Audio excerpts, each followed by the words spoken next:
वादा करो नहीं छोड़ोगे तुम मेरा साथ। हाँ भाई, आपका साथ क्यों ही छोड़ेंगे। क्या हाल चाल है आप सभी के। आज मैं आपके सामने लेके आ गया हूं बैलेंसिंग केमिकल इक्वेशन।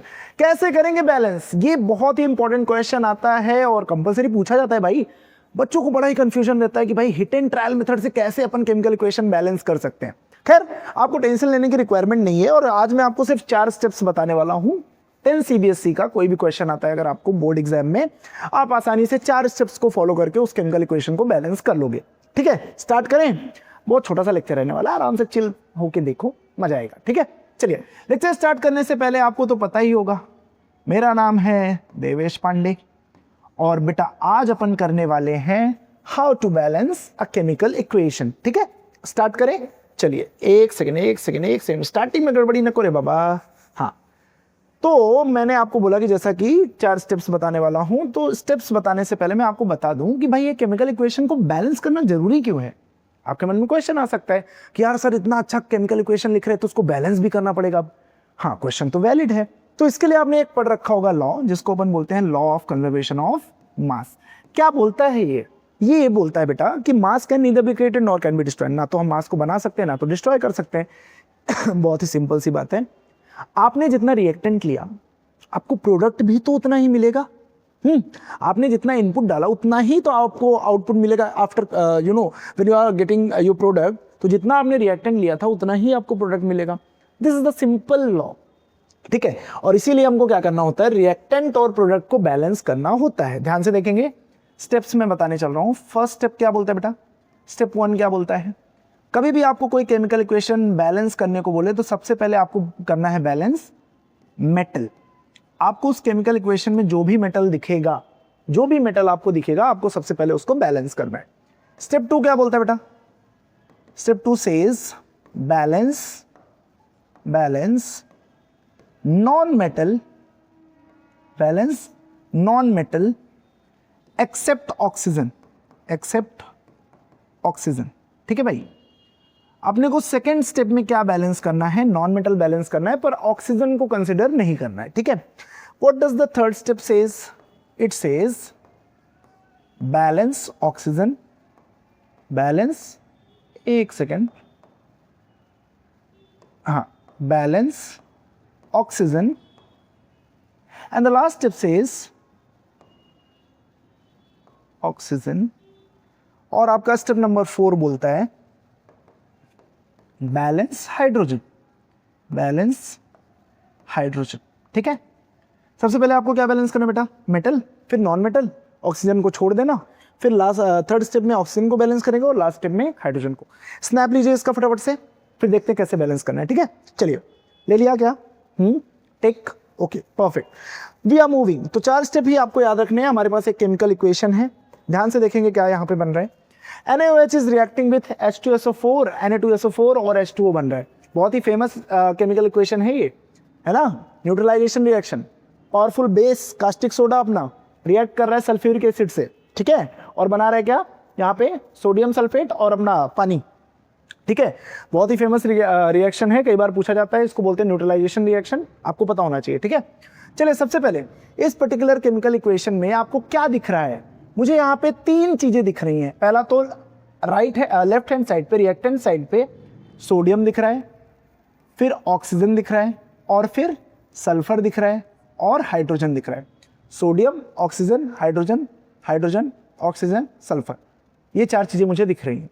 इधर भी ऑब्वियसली वही सेम चीजें होंगी, सोडियम, ऑक्सीजन, सल्फर और हाइड्रोजन। ठीक है, सबसे पहले बेटा इन चारों में से मेटल अपना कौन सा है, ऑब्वियसली सोडियम। ठीक है, तो अपन सबसे पहले क्या करेंगे, स्टेप 1 बैलेंस सोडियम। सबसे पहले अपन क्या बैलेंस करेंगे, सोडियम।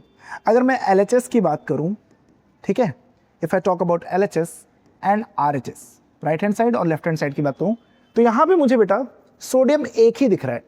और अगर राइट हैंड साइड की बात करूं तो यहां पे सोडियम मुझे कितना दिख रहा है, Na के आगे 2 लगा हुआ है ना, तो इधर Na की बात करूं अगर मैं, तो इधर 1 है और इधर 2 है। नाउ सिंपल मैथमेटिक्स, मैं आपके सामने मैं आपसे ये पूछना चाहता हूँ कि इस पर्टिकुलर कंडीशन में आप होते तो आप क्या करते। अरे यार सिंपल सी बात है, मुझे दिख रही है कि अगर मैं इसको 2 से मल्टीप्लाई कर दूं और इसको 1 से मल्टीप्लाई कर दूं तो दोनों क्या हो जाएंगे, इक्वल हो जाएंगे। वही अपने को करना है। तो LHS में बेटा जहां पे भी सोडियम है, जिस भी कंपाउंड में सोडियम है वहां पे आपको 2 से मल्टीप्लाई करना है। RHS में जहां पे भी सोडियम है वहां पे आपको 1 से मल्टीप्लाई करना है। इसके बाद हमारी रिएक्शन कुछ ऐसे दिखेगी, let me show you.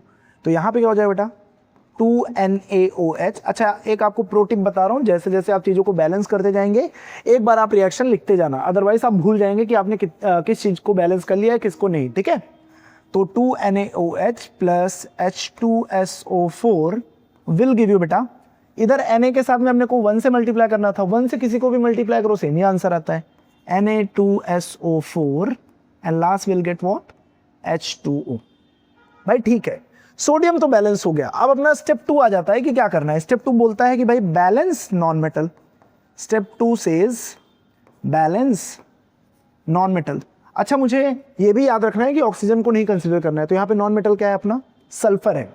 Balance non metal, और नॉन मेटल क्या है बेटा अपना सल्फर। तो अपन सल्फर को बैलेंस कर लेंगे। क्या मैं इसको थोड़ा सा मूव कर दूं? ठीक है, चलिए, ये रही अपने पास equation. Now will balance what, sulphur. अगर मैं सल्फर की बात करूं बेटा तो LHS में और RHS में, इस पर्टिकुलर कंपाउंड में सल्फर है क्या? नहीं। यहां पे सल्फर दिख रहा है, एक है, यहां पे भी सल्फर दिख रहा है, एक है, दोनों बैलेंस है। मुझे आगे कुछ स्टेप यहां पे सल्फर के लिए करने की रिक्वायरमेंट नहीं है। ठीक है, now will move to step 3। बहुत ही ईजी हो गया यार, अपने को आसानी मिल गई। स्टेप 3 पे मूव करते हैं। What I'll write, balance oxygen. ठीक है, अपन क्या बैलेंस करेंगे, ऑक्सीजन। ऑक्सीजन की बात करूं यहां पे, तो अब इस ऑक्सीजन के साथ में 2 का मल्टीप्लिकेशन हो गया, तो ये हो गया 2 ऑक्सीजन। ठीक है, यहां पे भी ऑक्सीजन है और ऑक्सीजन के साथ में क्या है, 4 है, प्लस 4 ऑक्सीजन। प्यारे बच्चों, बीच में कौन सा सिंबल है, प्लस है। तो 2 + 4, LHS में कितने ऑक्सीजन है बेटा, 6। LHS में कितने ऑक्सीजन है, 6। राइट हैंड साइड पे देख लेते हैं, यहां पे 4 ऑक्सीजन और यहां पे 1 ऑक्सीजन और बीच में क्या है, प्लस। अच्छा, एक आपको प्रो टिप बताऊं, किसी भी कंपाउंड में अगर एक ऑक्सीजन होना तो उसको डायरेक्टली ऐड मत करना। क्यों, बताता हूं। तो यहां पे मैं क्या लिखूंगा, 4 + 1 और इसको ऐसे, क्योंकि ये दोनों अलग अलग कंपाउंड है ना। अब जरा ध्यान से मुझे ये बताओ देख के कि मैं ऐसा क्या करूं कि दोनों नंबर्स इक्वल हो जाएं। अगर मैं इसको डायरेक्टली 5 लिख देता, तो बड़ा ही कॉम्प्लिकेटेड सा माहौल हो जाता। तो कहीं पे भी अगर आपको 1 दिखे कोई एलिमेंट, तो उसको आप डायरेक्टली ऐड मत करें, उसको सेपरेट लिखें। ठीक है, मुझे ऐसा दिख रहा है कि अगर मैं इस पर्टिकुलर नंबर को 2 से मल्टीप्लाई कर दूं, इस वाले एलिमेंट में 2 से मल्टीप्लाई कर दूं, तो ये हो जाएगा 4 + 2 that will be equals to 6। काम हो गया, 6 है ना। Now my final equation will look something like this. मैं इसको थोड़ा सा ऊपर कर देता हूं ये रही 2NaOH। क्या मैंने लेफ्ट हैंड साइड पे कुछ किया क्या? नहीं, 1 से ही मल्टीप्लाई करना था, plus H2SO4 will give you Na2SO4 plus यहां पे मैंने 2 से मल्टीप्लाई कर दिया, H2O। Okay, now will move to the last step and that is balance hydrogen. Step 4 balance hydrogen. Okay, let's see, hydrogen की बात कर लेते हैं बेटा। LHS में कितना है और RHS में कितना है? ठीक है, यहां पे मुझे LHS में 2 hydrogen 2H plus 2 hydrogen 4H। यहां पे मुझे कुछ हाइड्रोजन दिख रहा है क्या? नहीं, 2 2 ज़ा 4H है ना। तो बेटा LHS में भी 4 हाइड्रोजन है, RHS में भी 4 हाइड्रोजन है, अपने को कुछ बैलेंस करने की जरूरत ही नहीं। राइट, बढ़िया। अब अपन लिखेंगे balanced chemical equation. Balanced chemical equation क्या आ गया है? 2NaOH plus H2SO4 will give you Na2SO4 plus 2 moles of H2O. This is your final equation. इसी तरीके से आप किसी भी केमिकल इक्वेशन को बैलेंस कर सकते हो 4 स्टेप्स को फॉलो करके। स्टेप्स एक बार मैं रिकॉल करवा देता हूं। सबसे पहले आपको मेटल को बैलेंस करना है। कोई भी सा भी मेटल हो आप पहचान लेना। 2 मेटल हैं तो पहले एक को बैलेंस कर लो, फिर दूसरे को बैलेंस करो। ठीक है, फिर आपको क्या करना है, नॉन मेटल को बैलेंस करना है, ऑक्सीजन को छोड़ देना है, फिर ऑक्सीजन और फिर हाइड्रोजन, यही सेम स्टेप फॉलो करते रहना है। कई बार ऐसा भी होगा कि आपने एक को बैलेंस किया, दूसरे का बैलेंसिंग बिगड़ गया, तो आपको पूरे टर्म को फिर से रिपीट करना पड़ेगा सेम, बट आपका ये जो क्रोनोलॉजी है ये चेंज नहीं होगी।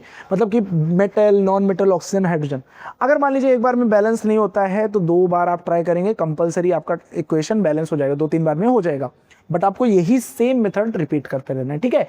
आई होप ये लेक्चर आपको समझ में आया होगा, छोटा सा लेक्चर था, इसको फॉलो करिए। और ये वाला क्वेश्चन मुझे बैलेंस करके जरा दिखाइए, मैं आपको एक क्वेश्चन दे देता हूँ, ठीक है। हाँ, ये वाला, यहाँ पे Ag है और ये रिएक्ट कर रहा है HCl से, सिल्वर अपना जो है वो रिएक्ट कर रहा है हाइड्रोजन क्लोराइड से, मतलब HCl बेसिकली हाइड्रोक्लोरिक एसिड से, और बना रहा है AgCl और हाइड्रोजन गैस रिलीज हो रही है।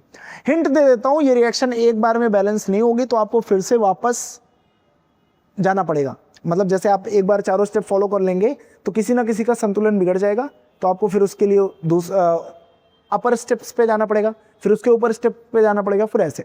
पहले आपने ऊपर से नीचे आए आप 1 2 3 4, फिर आप 4 3 2 1 ऐसे करके देखेंगे तो ये रिएक्शन आपकी 2 बार में बैलेंस हो जाएगी। आया समझ में? ये रिएक्शन आपकी 2 बार में बैलेंस हो जाएगी, ठीक है। इसका आंसर आप मुझे बताइए कि आपसे हो पा रहा है कि नहीं हो पा रहा है, नहीं तो इसका मैं नीचे PDF एक शेयर कर दूंगा, उसमें इसका पूरा स्टेप बाय स्टेप दिया रहेगा, ठीक है। चलिए मिलते हैं नेक्स्ट लेक्चर में, तब तक के लिए पढ़ाई करते रहें, बाय बाय।